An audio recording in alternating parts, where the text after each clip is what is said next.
बिस्मिल्लाहिर्रहमानिर्रहीम नहमदुहु व नुसल्ली अला रसूलिहिल करीम।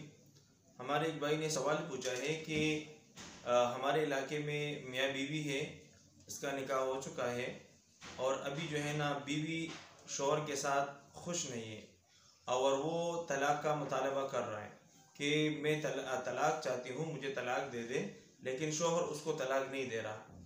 तो इसका क्या हल और क्या तरीका होगा? देखिए, शरीयत ने तलाक़ के मामले में एक तो ये है कि शौहर इसको ख़ुद ब खुद तलाक़ दे दे तो ठीक है।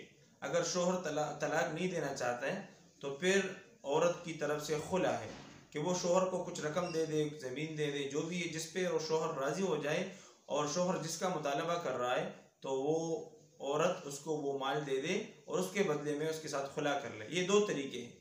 तो आजकल एक ख़राबी है हमारे अदालती निज़ाम में। लोग क्या करते हैं, एक औरत है और वो खुला करना चाहती है लेकिन वो जो शौहर है वो तलाक़ नहीं दे रहा, तो फिर वो मुकदमा और केस दर्ज करते हैं अदालत में और अदालत उसको 2-3 तारीख़ देते हैं।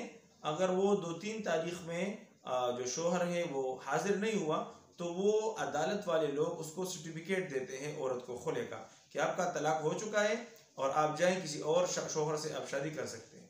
तो शरीयत के रू से, शरीयत के अहकामात के मुताबिक ये तलाक़, ये खुला बिल्कुल दुरुस्त नहीं है, इसलिए कि तलाक़ का जो ताल्लुक़ है ये सिर्फ ये हक़ शौहर के साथ है, ये अदालत और जज वग़ैरह के साथ नहीं है।